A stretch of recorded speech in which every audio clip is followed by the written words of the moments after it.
1 मई 2021 को मध्य प्रदेश के छतरपुर जिले की पुलिस को एक कॉल आई और उस कॉल में कॉल करने वाली महिला ने बताया कि उसके पति उसके ही घर में मृत पड़े हुए हैं। ये बात सुनते ही पुलिस वालों के हाथ पैर फूल गए। उन्होंने अपनी टीम बनाई, वो सीधा ही मौके पर पहुंचे और उन्होंने वहां जाकर लाश बरामद करी। लेकिन लाश तो यहां मिल चुकी थी, बट ये कांड किया किसने था, क्या थी इसके पीछे की स्टोरी, यकीन मानिए इसे जानकर आप पूरी तरह से हैरान रह जाएंगे कि ऐसा भी कुछ हो सकता है। सब कुछ बताऊंगा आपको इस केस के बारे में, लेकिन उससे पहले मेरा नाम है विकी और आप देख रहे हैं मिस्टीरियस दुनिया पॉडकास्ट का एक और बहुत ही कमाल का एपिसोड। आप प्लीज इस वीडियो को एक लाइक कर दें और कमेंट्स में पिक में लिख दें ताकि कल की वीडियो में मैं आपको शाउट आउट दे दूं। इस केस को समझने के लिए हमें कहीं और नहीं बल्कि हमारे भारत के ही मध्य प्रदेश के छतरपुर इलाके में जाना पड़ेगा। और इसी छतरपुर इलाके में नीरज पाठक नाम के एक डॉक्टर अपना क्लिनिक मजे से चला रहे थे। कोई दिक्कत यहाँ नहीं थी उनको। वो पहले छतरपुर के ही सिविल हॉस्पिटल में सरकारी डॉक्टर रह चुके थे और वहां से रिटायर होने के बाद उन्होंने खुद का ही एक क्लिनिक खोल लिया और उसमें वो अब अपनी सेवाएं दे रहे थे।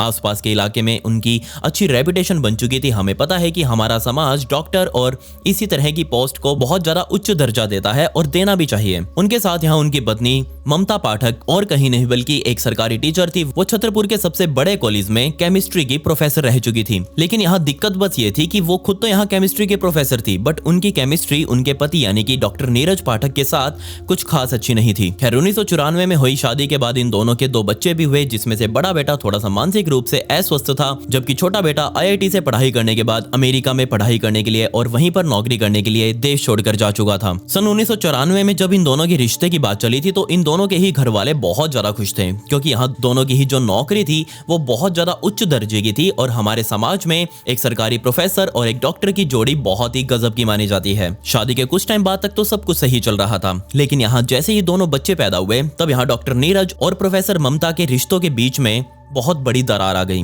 यहाँ दोनों को ही अपनी अपनी नौकरियों का घमंड हो रहा था। जहाँ डॉक्टर पाठक यहाँ पर सोच रहे थे कि वो डॉक्टर है, वो अपने घर में अपना राज चलाएंगे, जबकि प्रोफेसर ममता यहाँ पर सोच रही थी उनकी नौकरी यहाँ ज्यादा बड़ी है तो उनका राज यहाँ घर में चलेगा। आमतौर पर हमने देखा है कि किसी भी रिश्ते में ज्यादातर पैसों की वजह से दरार आती है, लेकिन यहाँ पर पैसों की कोई कमी नहीं थी, सिर्फ कमी थी तो समझदारी की। और इसी कमी में आग डालते हुए काम किया एक शक ने। जी हाँ, यहाँ पर ममता को अपने ही पति डॉक्टर पाठक के ऊपर शक होने लगा था कि कहीं उनका किसी दूसरी लड़की के साथ चक्कर तो नहीं चल रहा। मुझे तो समझ नहीं आता कि एक पढ़ी लिखी महिला ऐसा कैसे कर सकती थी। उसका इतना शक्की मिजाज का दिमाग कैसे बन गया। उसने यहाँ हर छोटी छोटी बातों को लेकर डॉक्टर नीरज पाठक को टोकना शुरू कर दिया। उनकी हर गतिविधि पर वो नजर रखती, वो कहाँ जा रहे हैं, किससे मिल रहे हैं, उनके मोबाइल में क्या कुछ चल रहा है, वो हर तरह से यहाँ अपने पति के ऊपर नजर रख रही थी। जब डॉक्टर पाठक को यह बात पता चली कि उनकी पत्नी ही उनके ऊपर शक कर रही है तो उन्होंने अपना सब कुछ खोल कर भी रख दिया कि लो, तुम्हें जिससे मर्जी बात करनी है करके देख लो, मेरे बारे में जो पता करना है वो कर लो। लेकिन यहाँ जो ये शक पैदा हुआ था वो दूर होने का नाम ही नहीं ले रहा था। इस वजह से यहाँ दोनों के बीच में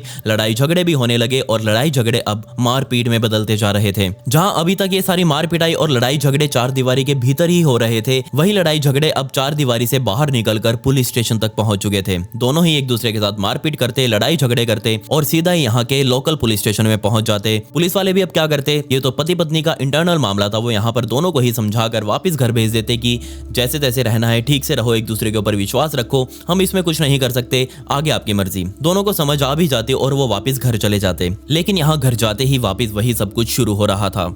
धीरे धीरे समय और बीतता गया और बात अब से लेकर तकरीबन 11 साल पहले की थी, जब यहाँ पर ममता ने ठान लिया था कि वो अब डॉक्टर नीरज पाठक के साथ और ज्यादा नहीं रह सकती। उनका शक धीरे धीरे और ज्यादा बढ़ता ही जा रहा था। तब यहाँ पर ममता ने सोचा कि क्यों ना वो अपने दोनों बेटों को लेकर कहीं और शिफ्ट हो जाए। अगर यहाँ पर वो अपने पति से दूर रहेगी तो उसका शक भी थोड़ा कम होता जाएगा और यहाँ अगर डॉक्टर नीरज पाठक कुछ गलत कर रहे होंगे तो वो भी रुक जाएंगे। तब यहाँ ममता ने दोनों बच्चों को समझाया और वो अपने साथ लेकर कहीं और शिफ्ट हो गई। शिफ्ट होने के बाद भी यहाँ ममता डॉक्टर नीरज पाठक से घर चलाने के लिए मंथली खर्चा लेते रही, जबकि यहाँ दूसरी तरफ डॉक्टर नीरज पाठक ने अपने घर में एक घरेलू नौकर रख लिया था और उसी के भरोसे अब उनका खाना पीना चल रहा था। लेकिन तब प्रोफेसर ममता को दिक्कत हुई जब उनका छोटा बेटा मानस वो अपनी पढ़ाई पूरी करके अमेरिका शिफ्ट हो गया और तब यहाँ ममता अपने एक बड़े बेटे के साथ अकेली पड़ चुकी थी। आस पड़ोस में बातें फैल चुकी थी कि ये दोनों आपस में अलग रह रहे हैं, इन दोनों के बीच में ठीक नहीं बन रही और लोग जहाँ इन दोनों को एक आइडल कपल मान रहे थे, वहीं अब दोनों की इज्जत के ऊपर दाग धब्बे लग चुके थे। तकरीबन 6-7 सालों का समय बीत गया। 6-7 सालों तक अलग रहने के बाद इन दोनों के रिश्तेदारों ने और पुलिस वालों ने मिलकर पहल करी और इन दोनों को आमने सामने बिठाया कि तुम उम्र के आखिरी पड़ाव में पहुंच चुके हो और अभी भी तुम अलग रहोगे तो तुम्हारे बच्चों के ऊपर क्या बीतेगी, तुम्हारे बच्चे तुमसे क्या सीख कर जाएंगे, वो भी आगे ऐसे ही करेंगे। इन दोनों को वापस समझाया गया और कहा गया कि ठीक है, तुम दोनों एक साथ अब वापस रह सकते हो। तब यहाँ सितंबर 2020 में ममता अपने बड़े बेटे नितेश को लेकर वापस ही डॉक्टर पाठक के साथ रहने लगी। 1 मई 2021 का दिन आ चुका था और इसी दिन यहाँ पर ममता ने सुबह सुबह फोन किया, कहीं और नहीं बल्कि वहीं के लोकल पुलिस स्टेशन को, और फोन करते ही उन्होंने पुलिस वालों को बताया कि उनके पति डॉक्टर नीरज पाठक अपने कमरे में मृत पड़े हुए हैं। ये बात सुनते ही पुलिस वाले हैरान, क्योंकि यहाँ के पुलिस वाले इस परिवार को काफी अच्छे से जानते थे। इस परिवार का ही यहाँ आना जाना लगा रहता था, कभी किसी चक्कर में कभी किसी चक्कर में। तब यहाँ पुलिस वालों ने कहा कि ठीक है, हम अभी आ रहे हैं। पुलिस वालों ने अपनी एक टीम बनाई और सीधा ही इस घर पर जा पहुंचे। पुलिस वाले अभी यहाँ डेड बॉडी की जांच कर ही रहे थे कि तभी एक अधिकारी ने ममता से पूछने की कोशिश करी कि आखिर यहाँ डॉक्टर साहब को क्या हुआ। तब यहाँ ममता ने बताया कि डॉक्टर साहब पिछले लंबे समय से बीमार चल रहे थे और शायद अब इसी वजह से उनकी बीमारी ने उनको और नहीं जीने दिया और उनकी मौत हो गई। लेकिन यहाँ जो अधिकारी ममता से इसके बारे में पूछ रहा था, उसी अधिकारी को पता था कि 29 अप्रैल यानी कि तकरीबन 2-3 दिन पहले ही डॉक्टर साहब का उनके पास एक व्हाट्सएप पर मैसेज आया था और उसमें एक उन्होंने वीडियो बनाकर भेजी थी,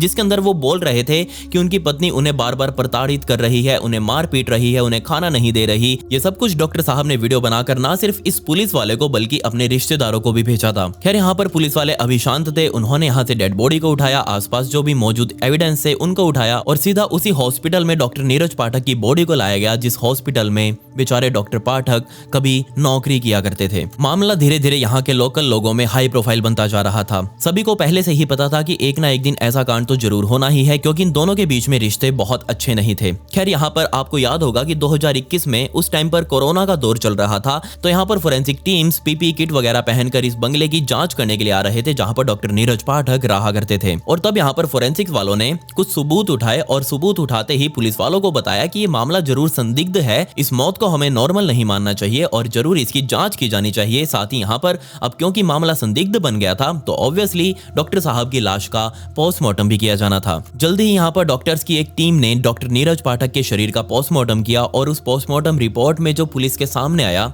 वो कभी उन्होंने एक्सपेक्ट नहीं किया था। जी हाँ, उस पोस्टमार्टम रिपोर्ट में लिखा हुआ था कि डॉक्टर नीरज पाठक की मौत ना ही बीमारी से ना ही किसी और चीज से, बल्कि यहाँ पर उनकी मौत करंट लगने की वजह से हुई है। साथ ही यहाँ पर यह भी बता दिया गया था कि उनकी बॉडी मिलने से तकरीबन 24 से 36 घंटे पहले उनकी मौत हुई होगी। ये चीज सुनते ही पुलिस वालों का ध्यान कहीं और नहीं बल्कि डॉक्टर साहब की पत्नी ममता के ऊपर ही गया। और ये शक करना बनता भी था, क्योंकि यहाँ पर डॉक्टर साहब की मौत 24 से 36 घंटे पहले हो चुकी थी और ममता यहाँ घर में ही थी। अगर यहाँ पर डॉक्टर साहब ने पहले ही दम तोड़ दिया था तो ममता ने तुरंत फोन क्यों नहीं किया, उन्होंने टाइम क्यों लिया 1 तारीख के आने का पुलिस वालों को बताने के लिए। जब यहाँ पर ममता से उनके घर में पूछताछ की गई तो यहाँ उन्होंने बताया कि डॉक्टर साहब 3 दिनों से काफी ज्यादा बीमार चल रहे थे और इसी बीमारी की वजह से उन्होंने दम तोड़ दिया। लेकिन यहाँ डॉक्टर साहब के कुछ रिश्तेदार पुलिस वालों के सामने आए और उन्होंने पुलिस वालों को बताया कि जरूर ममता ने ही कुछ किया है, क्योंकि यहाँ मरने से कुछ दिनों पहले भी डॉक्टर साहब की अपने रिश्तेदारों से बात हुई थी और तब यहाँ डॉक्टर नीरज ने सबको बताया था कि उनकी पत्नी ममता अभी भी उनको खाना नहीं दे रही है, उनको कमरे में बंद कर देती है, पूरा पूरा दिन पानी तक नहीं पीने देती। अब वो क्या करे। अब पुलिस ने यहाँ पर एक हत्या का मामला दर्ज कर लिया और उनका प्राइम सस्पेक्ट कोई और नहीं बल्कि डॉक्टर नीरज की पत्नी ममता पाठक ही थी। सबसे पहले उनको शक के बिहाफ पर पूछताछ के लिए पुलिस स्टेशन बुलाया गया और अब उनसे कड़ी पूछताछ की जानी थी। पहले तो पूछताछ में ममता कोई कोऑपरेट नहीं कर रही थी, वो अपने बयान बार बार बदले जा रही थी। उसको खुद समझ नहीं आ रहा था कि वो पुलिस वालों को क्या क्या कहानियां बनाकर बता रही है। लेकिन यहाँ जैसे ही पुलिस ने थोड़ी सी सख्ताई करी, यहाँ ममता टूट गई और इसके बाद जो ममता ने कहानी पुलिस वालों को बताई वो यकीन मानिए बहुत बहुत ज्यादा हैरान कर देने वाली थी। इतने सालों तक अपने पति से अलग रहने के बाद ममता अपने पति के पास वापस तो जरूर आ गई थी, लेकिन अभी भी ममता का दिमाग वही था जो पहले था। वो पहले भी यही सोचती थी कि जरूर उनके पति का किसी और लड़की के साथ चक्कर है और आज भी सालों बाद जब आज वो अपने पति के बाद वापस आई थी तब भी वो यही सोच रही थी कि डॉक्टर नीरज पाठक का किसी और महिला के साथ चक्कर चल रहा होगा। इसी शक की वजह से ममता रातों को सो नहीं पा रही थी। वो रातों को उठ कर बेचारे डॉक्टर नीरज से सवाल करती रहती कि तुम्हारा किसके साथ चक्कर चल रहा है, मुझे बता दो। लेकिन यहाँ डॉक्टर नीरज पाठक, जिनको इन चीजों से कोई लेना देना ही नहीं था, वो बेचारे अब अपनी पत्नी को क्या बताते। वो बार बार यहाँ अपने पति को बोल रही थी कि इस शक की वजह से उसे नींद नहीं आ रही है। तब यहाँ डॉक्टर पाठक ने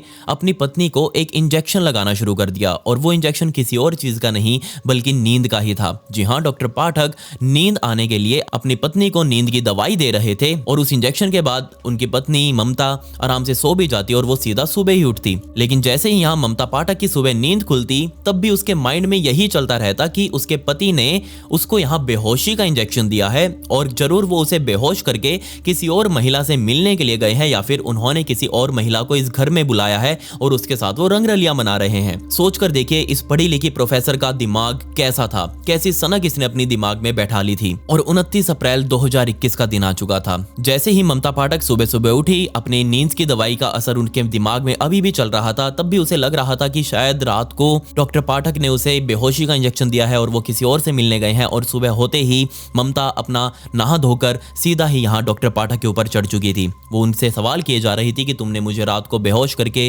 किससे मिलने गए थे, तुम मुझे सब कुछ बताओ, ये बताओ वो बताओ। उनके साथ लड़ाई करने लगी और इस लड़ाई का अंत ये निकला कि ममता पाठक ने सीधा ही अपने पति डॉक्टर पाठक को एक कमरे के अंदर बंद कर दिया। और जैसे ही डॉक्टर पाठक इस कमरे के अंदर बंद हुए, उन्होंने अपना मोबाइल निकाला और मोबाइल निकालकर उन्होंने एक वीडियो शूट करी, जिस वीडियो में उन्होंने बताया था कि उनकी पत्नी कैसे उसे प्रताड़ित कर रही है, उसे खाना नहीं दे रही, पानी नहीं दे रही, घर से बाहर नहीं जाने दे रही। और ये वीडियो बनाकर ना सिर्फ उन्होंने अपने लोकल पुलिस स्टेशन के अधिकारियों को भेजा था, बल्कि यहाँ उन्होंने अपने आस पड़ोस के सभी रिश्तेदारों को भी भेज दिया था, ताकि सभी को पता लग सके कि डॉक्टर नीरज पाठक की पत्नी उनके साथ क्या कर रही थी। खैर यहाँ पर 29 अप्रैल 2021 की शाम हो चुकी थी और अब टाइम था डॉक्टर साहब को खाना खिलाने का। यहाँ पर ममता ने खुद अपने हाथों से खाना तैयार किया और वो आज इतनी भोली और प्यारी बन रही थी डॉक्टर पाठक के सामने कि यहाँ डॉक्टर पाठक को बिल्कुल भी शक ही नहीं हुआ कि जो खाना ममता उनके लिए डाल कर लेकर आई है, उस खाने में ममता ने यहाँ पहले ही नींद की भारी भरकम दवाइयां मिला दी थी। बेचारे डॉक्टर पाठक सुबह से ही भूखे प्यासे थे। उन्होंने खाना देखते ही उसको पकड़ा और उसे खाना शुरू कर दिया। उनको कोई अंदाजा नहीं था कि इस खाने के अंदर आखिर क्या मिला हुआ है। जैसे ही उन्होंने वो खाना खाया, तुरंत ही यहाँ डॉक्टर पाठक को बहुत ज्यादा गहरी नींद आ गई। अब जहां डॉक्टर नीरज पाठक तो सोए हुए थे, तभी यहाँ पर घर में मौजूद ममता पाठक को लग रहा था कि ज्यादा नींद की दवाई देने की वजह से डॉक्टर नीरज पाठक की मौत हो चुकी है। अब उसको बहुत ज्यादा डर लगने लगा। उसने जाकर यहाँ डॉक्टर नीरज पाठक की सांसों को भी चेक करना जरूरी नहीं समझा, बस उसने अपने मन में ही ये ठान लिया था कि डॉक्टर नीरज पाठक की मौत हो गई है। जबकि यहाँ डॉक्टर नीरज पाठक अपने कमरे में बेहोशी की हालत में मौजूद थे। ममता अब मन ही मन में बहुत ज्यादा डर रही थी। उसे डर लग रहा था कि अगर ये बात बाहर गई, अगर पुलिस वालों को पता लग गई, तो जरूर यहाँ पर डॉक्टर नीरज पाठक का पोस्टमार्टम होगा और पोस्टमार्टम में अगर खाने के अंदर नींद की गोलियों वाली बात सामने आई तो जरूर यहाँ पर सीधा शक ममता के ऊपर ही जाएगा और पुलिस उसे उठाकर ले जाएगी। तब यहाँ पर उसने एक और बहुत ही खूंखार प्लान अपने दिमाग में बनाया। वो सीधा अपने कमरे से निकलकर नीचे गई। नीचे जाते ही उसने एक एक्सटेंशन बोर्ड जो कि घर में ही पड़ा हुआ था उसको निकाला और उस एक्सटेंशन बोर्ड को लेकर वो डॉक्टर नीरज पाठक के कमरे में पहुंच गई, जहां अभी तक डॉक्टर नीरज पाठक सोए हुए थे। जबकि यहाँ दूसरी तरफ ममता पाठक को लग रहा था कि उनके पति मर चुके हैं। खैर यहाँ पर ममता ने एक्सटेंशन बोर्ड की तार को बीच में से काटा, आगे से उसने दोनों तारों को बाहर निकाला, उन्हें छीला और सीधा ही उसने इस कटी हुई तार को बिजली बोर्ड में लगा दिया। आगे से जो नंगी तारें उसने अभी अभी छीली थी, उन तारों को कहीं और नहीं बल्कि डॉक्टर नीरज पाठक के शरीर में रख दिया। सोचकर देखिए यहाँ पर ममता पाठक अपने पति के साथ क्या कर रही थी। काफी देर तक यहाँ अपने पति को करंट देने के बाद वो इस बात से श्योर हो चुकी थी कि डॉक्टर नीरज पाठक मर चुके हैं। जिसके बाद वो अपने बेटे को कार में बैठाकर झांसी की तरफ निकल गई और झांसी जाते हुए रास्ते में ही उसने सोशल मीडिया के ऊपर एक वीडियो देखी। वीडियो तो क्या देखी, वो इसके बारे में ही सर्च कर रही थी कि अपने आप को इस तरीके से कैसे बचाया जाए।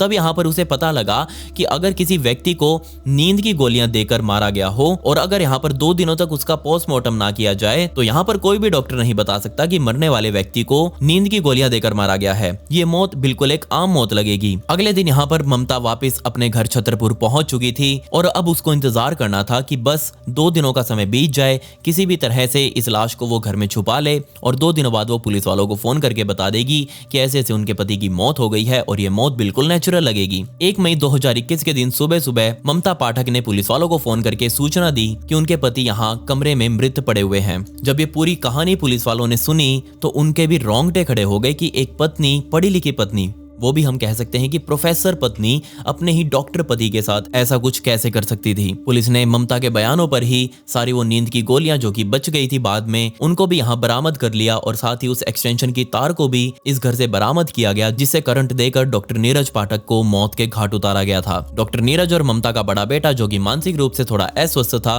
उसके खिलाफ पुलिस को कोई सबूत नहीं मिला, इसलिए उसके ऊपर कोई भी चार्जेस नहीं लगाए गए। जबकि यहाँ पर प्रोफेसर ममता पाठक के ऊपर अपने ही पति की हत्या का आरोप लगा और सीधा ही उनको 302 में जेल के अंदर डाल दिया गया। ये परिवार पूरा पढ़ा लिखा था। बच्चे यहाँ पर जल्दी ही सेट होने वाले थे। एक तो सेट हो चुका था अमेरिका जाकर, जबकि यहाँ उनके माता पिता, एक डॉक्टर वो भी सरकारी और एक प्रोफेसर वो भी सरकारी। दोनों के अंदर समझदारी की कोई कमी नहीं थी, दोनों के पास पैसों की कोई कमी नहीं थी, लेकिन एक शक किस तरह से एक परिवार को तोड़ कर रख देता है। मुझे तो हैरानी होती है कि ऐसे ऐसे लोग बिल्कुल भी विश्वास नहीं करते अपने ही पार्टनर के ऊपर। अगर यहाँ पर ममता थोड़ा सा भी विश्वास कर लेती अपने ही पति डॉक्टर नीरज पाठक के ऊपर, तो आज शायद डॉक्टर नीरज पाठक जिंदा होते और आज इनका परिवार सकुशल अपनी जिंदगी काट रहा होता। खैर, यहाँ पर यह कहानी थी एक ऐसी पति पत्नी की जिसके अंदर थोड़ी सी समझदारी की कमी थी, बाकी उनके पास किसी चीज की कोई कमी नहीं थी। अगर ये शक ना होता तो आज ये मैं वीडियो नहीं बना रहा होता। खैर, अगर आपको इसके बारे में कोई और जानकारी लेनी है तो आप मुझसे इंस्टाग्राम पर आकर ले सकते हैं। ये मेरी इंस्टाग्राम आईडी है, इसका लिंक आपको डिस्क्रिप्शन में भी मिल जाएगा। खैर, पिछली वीडियो का शाउट आउट ZYZ को in comment pick me to get a shout out in next video. मिलते हैं अगली वीडियो में। ये वीडियो देखने के लिए धन्यवाद।